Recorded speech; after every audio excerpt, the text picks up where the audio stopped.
చింతమడకకు పోదాం, చింతకు కడదాం, మేము నాలుకే చీరుదాం, గుడ్డలు కూడా తీసి కొడదాం. ఇది గవర్నెన్స్ కాదు. నా ఖజానాన్ని కాపాడుకోవడం గవర్నెన్స్. 12 సంవత్సరాలలో 7,800 కోట్లు అంటే నాకు తెలిసి పెన్షనర్ల సమస్య పోతుంది. ఫీజు రీఎంబర్స్మెంట్ సమస్య అయితే టక్కున 8,000 కోట్లు అనుకుంటా, టక్కున అయిపోతుంది. జాబ్ క్యాలెండర్లో కూడా కొంతమందికి ఉద్యోగాలు కూడా వస్తాయి, కేవలం ఈ రెంట్ని కాపాడుకుంటే. దీనికి ఇప్పటిదాకా ఒక ఎగ్జిట్ స్ట్రాటజీ లేదు. అట్లీస్ట్ ఇవాళ వచ్చింది, ఆనందిద్దాం. నిజంగా ప్రభుత్వాన్ని ఆశీర్వదించాలి ఇట్లాంటి పనులు చేస్తే. మనం మాట్లాడుకుంటాం, సింగపూర్ పోయి ఇట్లా ఫోటోలు దిగుతాం, సింహం నోట్లకే నీళ్లు పడుతుంటాయి. బట్ అందులోకైనా వచ్చిన కక్కైనా మనం ఇంప్లిమెంట్ చేస్తున్నామా అనేది.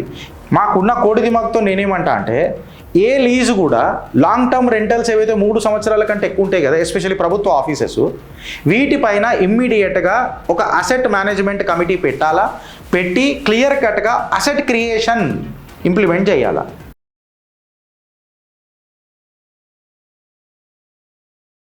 అద్దె భారం 1,000 కోట్లు, ప్రభుత్వ ఆఫీసుల రెంట్లు 12 ఏళ్లలో 7,800 కోట్లు ఖర్చు. హైదరాబాదులో హెచ్ఓడీలు, కమిషనరేట్ ఆఫీసులు అద్దె భవన్లోనే, కొత్త జిల్లాలు, మండలాల్లోనూ ఆఫీసులు రెంటెడ్ బిల్డింగ్స్లోనే. ఈ ఆర్థిక సంవత్సరంలో అద్దె భారం 500 అంటే 12 ఇయర్స్లో 7,800 crores, 1 ఇయర్కి 540 crores.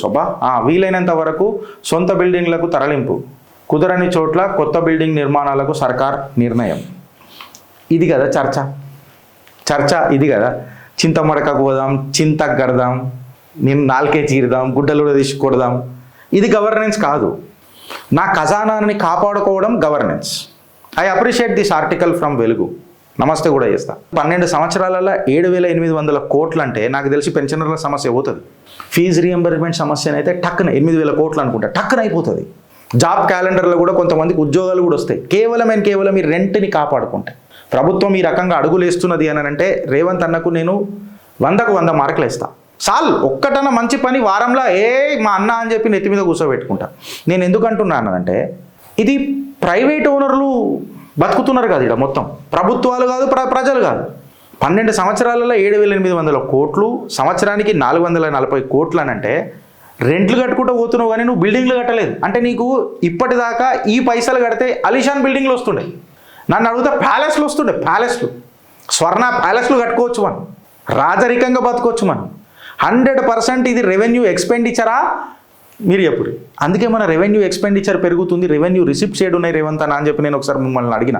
మీ ఈ రకంగా ఆలోచిస్తున్నారు, మళ్ళీ పేపర్లు వచ్చిందా లేకపోతే మీరు నిజంగానే దీని మీద ఆలోచిస్తున్నారా అనేది నాకు తెలియదు. ఇది నిజంగా చెప్పాలనంటే ఇది ఒక లీకేజ్. ఈ 7,800 కోట్లు అనేది లీకేజ్. ఇప్పటిదాకా మనకు పర్మనెంట్ బిల్డింగ్లు లేకపోయా, రెన్యువల్ కంటిన్యూస్లా మనం రెంట్లు రెన్యువల్ చేసుకుంటూ పోతున్నాం అని అంటే ప్రతి సంవత్సరం రెంట్ కూడా పెరుగుతుంది కదా, 5%, 7%, 10%. దీనికి ఇప్పటిదాకా ఒక ఎగ్జిట్ స్ట్రాటజీ లేదు. అట్లీస్ట్ ఇవాళ వచ్చింది, ఆనందిద్దాం. నిజంగా ప్రభుత్వాన్ని ఆశీర్వదించాలి ఇట్లాంటి పనులు చేస్తే. క్లియర్ కట్గా ఇవాళ ప్రజల నరేటివ్ ఏముంటుంది అని అంటే, మళ్ళీ ఇది పబ్లిక్ పైసా కదా, పబ్లిక్ పైసా, మళ్ళీ ఒక పైసా రిటర్న్ కూడా రాదు ఈ రెంట్లలో మనకు. Revenue expenditure. ప్రైవేట్ బిల్డింగ్ అని అనేది ఎవడు ఉంటాడు ఫ్రెండ్స్, వాడు ఓనర్ బెనిఫిట్ ఉంటుంది. ఇది ఎవరికి ఇచ్చుకుంటారు? అలా రాజకీయ నాయకులకు, అలా చుట్టాలకు పొలిటికల్ ప్రాక్సిమిటీ ఉంటేనే రెంట్లు ఇచ్చుకుంటారు. అసలు కాంపిటేటివ్ టెండరింగ్ జరుగుతుందా అనంట. ఫస్ట్ ఈ రెంట్లు ఇచ్చిరు కదా, నేను వెలుగును ఏమంటా అంటే ఒక చిన్న రిక్వెస్ట్ చేస్తా, ఇందులో ఏమన్నా కొంచెం డీప్ డైవ్ చేస్తే బాగుండు. మేము చేయమంటే చేస్తాం కానీ ఇక టైం పడుతుంది మాకున్న కోడిది మాకి. ఈ రెంట్లు ఎవరెవరు ఉన్నారు, ఎవరెవరికి ఇస్తున్నారు, ఎంతెంత ఇస్తున్నారు, ప్రాణం ఎంత పెరుగుతున్నది, ఏం పెరుగుతున్నది, what is the terms and conditions, ఎన్ని సంవత్సరాల లీజ్, ఈ ట్రెండింగ్ రెన్యువల్స్ అనేది మళ్ళీ ఆక్షన్ పద్ధతిలో జరుగుతాయా లేకపోతే కంప్లీట్గా ఇక వాడు చెప్పేసిండు మనం తీసుకున్నామని అన్నది జరుగుతామా? వాడు చెప్పేసిండు మనం తీసుకున్నాము అని అంటే అలా ఖచ్చితంగా కిక్ బ్యాక్ కమిషన్స్ ఉంటాయి. ఫ్రెండ్స్, మనం సింగపూర్లోకి ఇట్లా తీసుకొని చూస్తే, సింగపూర్లో తీసుకున్నట్లు మనం చూస్తే ఈ గవర్నమెంట్ ఓన్డ్ ఇన్ఫ్రాస్ట్రక్చర్లే వాడతారు, రెంటెడ్ కాదు. మినిస్ట్రీలకు ప్రైవేట్ ఆఫీసెస్ వాడుకునే హక్కు ఇయ్యరు. కేవలం ఎమర్జెన్సీ పీరియడ్లలోనే సింగపూర్లలో ప్రైవేట్ ఆఫీసులో రెంట్కు తీసుకోవచ్చు. లేకపోతే మినిస్టర్లకు, వాళ్ళ ఆఫీసులకు, వాళ్ళ బ్యూరోక్రాట్స్కి అసలు అది పవరే ఉండదు. ఇన్ఫ్యాక్ట్ నిజంగా చెప్పాలని అంటే వాళ్ళ దగ్గర ఒక సెంట్రలైజ్డ్ ప్రాపర్టీ అథారిటీ ఉంటుంది. సెంట్రలైజ్డ్ ప్రాపర్టీ అథారిటీ అదే డిజైన్ చేస్తుంది అన్నట. వాళ్ళు ఎట్లా క్యాల్కులేట్ చేస్తారట రెంట్ తెలుసా ఫ్రెండ్స్? ఒక బిల్డింగ్ కడితే ఎంత ఖర్చు అవుతుంది, 30 నుంచి 40 సంవత్సరాల రెంట్ ఎంత అవుతుంది, ఈ రెండింటిని బేస్ చేసుకొని మళ్ళీ బిల్డింగ్ పోదామా, అసెట్ క్రియేషన్ పోదామా, లేకపోతే రెంట్కి పోదామా అనేది డిజైన్ చేసి అసెట్ క్రియేషన్కి పెద్దపీట వేస్తారట. మళ్ళీ సింగపూర్ వెనకటికి ఏముండే, స్లమ్ ఉండే. ఇవాళ స్లమ్ నుంచి వాళ్ళు మిలియనీర్లు అయినరు. ఇంకొక బ్యూటీ ఏంది తెలుసా, సింగపూర్లో మినిస్టర్స్ కూడా ఈ రెంట్ అప్రూవ్ చేసే హక్కు లేదంట. వేస్ట్ఫుల్ ఎక్స్పెండిచర్ ఏదైనా మినిస్టర్ చేసినా, ఏదైనా గవర్నమెంట్ ఆఫీసర్ చేసినా అది పర్సనల్ అకౌంటబిలిటీ కిందికి వస్తుందట క్రైమ్. మనం మాట్లాడుకుంటాం సింగపూర్ పోయి ఇట్లా ఫోటోలు దిగుతాం, సింహం నోట్లకే నీళ్లు పడుతుంటాయి, బట్ అందులోకే వచ్చిన కక్కైనా మనం ఇంప్లిమెంట్ చేస్తున్నామా అనేది.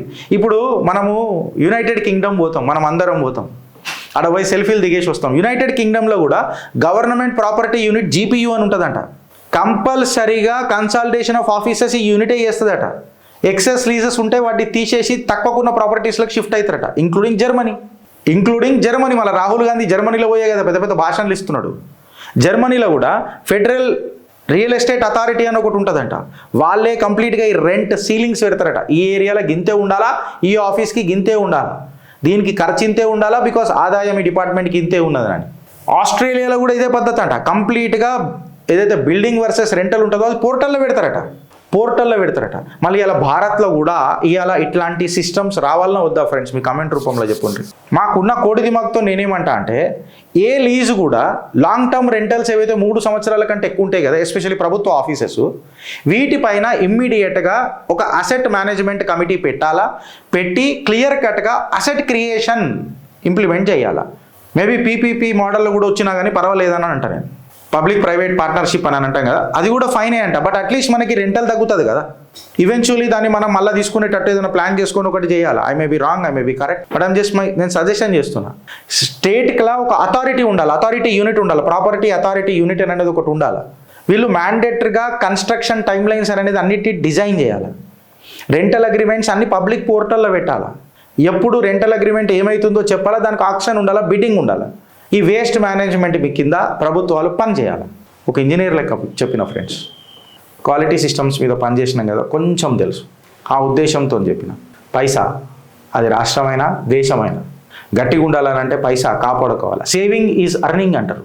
రేవంత్ అన్నకు నా సూచన ఏంటనంటే, మీరు కొత్త రెవెన్యూ రిసిప్ట్స్ తేలేకపోతున్నారేమో, బట్ అట్లీస్ట్ సేవ్ చేయండి ఉన్న పైసా అని అంట. Because saving is earning. ఒక మహనీయుడు చెప్పిండు. రాష్ట్రాలతో దేశంతో రాష్ట్రాలు, ఈ కాంబినేషన్ గట్టిగా ఉంటుంది కదా. అండ్ దేశే బడ్కర్ కుచ్ బీ నై ఫ్రెండ్స్. అందుకే మేము ప్రతిసారి అంటాం కదా, కాపాడుకుందాం, కలిసి ఉందాం అని చెప్పి మాట్లాడతాం.